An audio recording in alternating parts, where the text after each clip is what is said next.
इस वीडियो में हम सीखेंगे कि सेंटर ऑफ मास को कैसे फाइंड आउट करते हैं अगर हमें 2 डायमेंशनल फिगर दिया जाए या ऑब्जेक्ट दिया जाए। This is for class 11 chapter system of particle and rotational motion.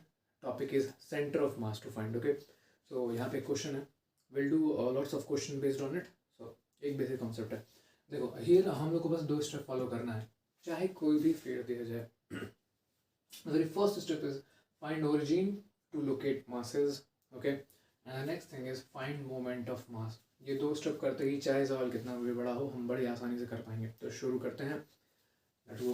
No, पहला स्टेप क्या है, फाइंड ओरिजिन। तो हम ओरिजिन को चूज करने के लिए फ्री हैं, तो हम पहले ओरिजिन मान लेते हैं कि बॉडी के बाहर कहीं पे, ये हमने ओरिजिन मान लिया।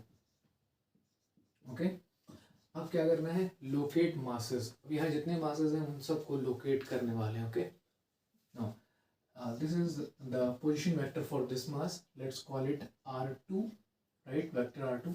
एंड इस पॉइंट A के लिए हम पोजीशन वेक्टर अगर माने, so let's call it R1 and for this let's call it R3। ये हमने लोकेट कर दिया।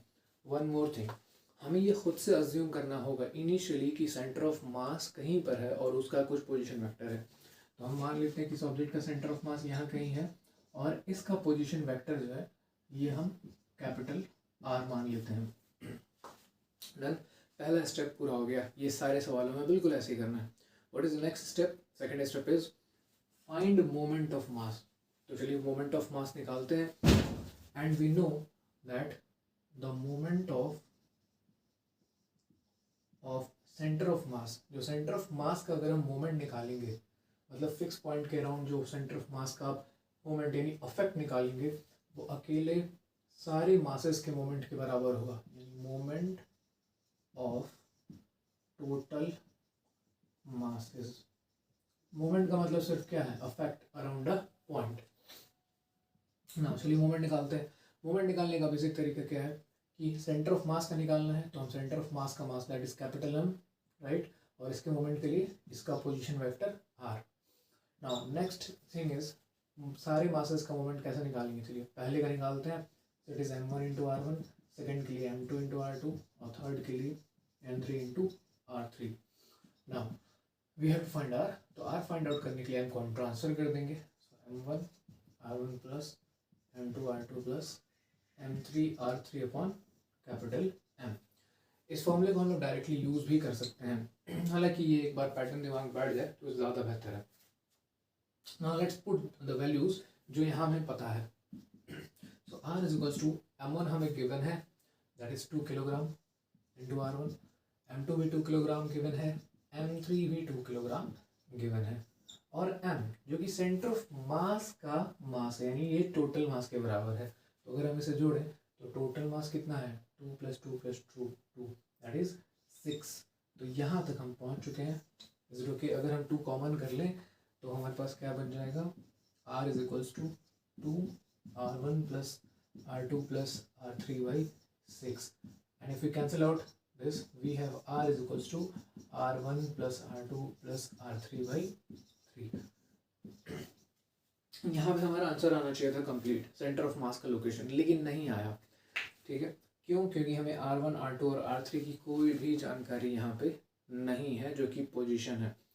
यहाँ पे सारे सवालों में यहाँ तक हम पहुँच जाएंगे। Okay, this is the very same step for all the questions. यहाँ आने के बाद हमें हल्की सी चालाकी दिखानी है सारे सवालों में, और वो क्या होगी, जो ओरिजिन हमें कहा गया है फ्री है चूज करने के लिए, इसे शिफ्ट करना है। नाउ थिंक, अगर हम इस ओरिजिन को उठाएं और धीरे धीरे पास ले जाएं और ले जाके बिल्कुल यहाँ पर रख देते हैं B पे।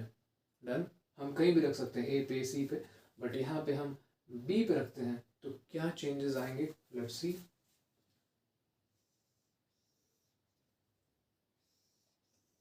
तो ये था हमारा ट्रायंगल, हमने B के ऊपर ही ओरिजिन को रख दिया और ये हमारा क्या है C। देखो इससे फायदा क्या मिला, अब ये हुआ कि ये जो पोजीशन वेक्टर यहाँ पे पहले R2 था ये घट के 0 हो गया। तो इस पॉइंट का अगर हम कोऑर्डिनेट लिखेंगे तो दिस विल बी 0,0, राइट। एक और ज़रूरी चीज़, जब भी हम 2 डायमेंशनल फिगर में पोजीशन को रिप्रेजेंट करते हैं R से, तो यहाँ ये हमें समझना है कि 2 डायमेंशनल फिगर का पोजीशन हमेशा कोऑर्डिनेट्स के फॉर्म में रहता है, एक्स और वाई के फॉर्म में, तो आप चाहे आर कहें या इससे बेहतर है कि हम इनके कोऑर्डिनेट्स लिख देते हैं। चलिए, इनके कोऑर्डिनेट को हम इनिशियली x1 y1 कह लेते हैं, राइट। ये बस r1 के लिए ही लिखा गया है, r2 के लिए इसका कोऑर्डिनेट क्या लिखा जाएगा, x2 y2 b के लिए, और c के लिए हम क्या लिख देंगे इसका कोऑर्डिनेट x3 और y3। It's nothing, just position for this point. अब देखो भाई, ये तो 0 हो गया, x2 y2, ये क्या हो जाएगा, ये x3 और y3, यानी अब हमें ऊपर नहीं जाना है क्योंकि हमारा एक्सिस यहाँ आ गया, तो इसका कोऑर्डिनेट हो जाएगा x3, 0। This is important to understand क्यों ये 0 हो गया। पहले ओ बाहर था तो हमें सी तक पहुँचना था, तो हम पहले x पे चलेंगे फिर y पे चलेंगे, तो x पे चला और y पे चला, ठीक है। लेकिन चूंकि जब हमने ओरिजिन को उठा के b पे रख दिया, तो अब क्या हुआ, ये कुछ ऐसा शेप बन रहा है, तो c तक पहुँचने के लिए सिर्फ x पे चलना पड़ेगा, y पे जाने की ज़रूरत नहीं है, इसीलिए y 0 हो गया है, ठीक है। अब फाइनली बचा ये जिसका कोऑर्डिनेट हमने लिखा था x1 y1। अब देखो कैसे ये पता चलेगा भाई, ये जो ट्राइंगल है इसके तीनों साइड 10 सेंटीमीटर है, तो यहाँ तक पहुँचना है तो क्या होगा, सबसे पहले हमें मिड पॉइंट पहुँचना पड़ेगा और फिर ऊपर जाना पड़ेगा, डन। तो मिड पॉइंट पे जब हम लोग यहाँ पे पहुँचे हैं, जो कि इस साइड का आधा है, यानी x पे हम लोग 5 चले हैं और y पे कितना चले, तो ये 10 है और ये 5 है। बाई पाइथागोरस थ्योरम हम लोग फाइंड आउट कर सकते हैं, ये हो जाएगा 5 root what 100 minus 25 is 75 and 5 root 3, so this is 5 root 3. now we have the positions। अब हमें ये सारी चीज़ें मिल चुकी हैं, is it okay to all of you? तो चलिए देखिए, हमने यहाँ पे हल्का सा थोड़ा सा दिमाग लगाया, चालाकी किया और पोजीशन को शिफ्ट कर दिया, जिससे हमें नए कोऑर्डिनेट्स मिल चुके हैं। अब सारी प्रॉब्लम सॉल्व है, अब हम इससे आगे बढ़ सकते हैं। कैसे बढ़ेंगे, नाउ लेट्स सी। देखो, ये सबसे मेन फॉर्मूला था। अब आप कहेंगे सर ये जो R1 R2 R3 है ये तो ठीक है, लेकिन 2 डायमेंशनल फिगर है, इसलिए हम इनको x और y दोनों के फॉर्म में लिखेंगे। तो अगर हम इसे x के फॉर्म में लिखें तो क्या बन जाएगा, x is equals to x1 plus x2 plus x3/3, done. ये इसका कोऑर्डिनेट हो गया x, y। तो x कैसे निकाला हमने, x1 plus x2 plus x3/3, और y कैसे निकालेंगे, यहीं से y बराबर y1 plus y2 plus y3/3, done. हमने इसी एक फॉर्मूले को स्प्लिट कर लिया 2 भागों में।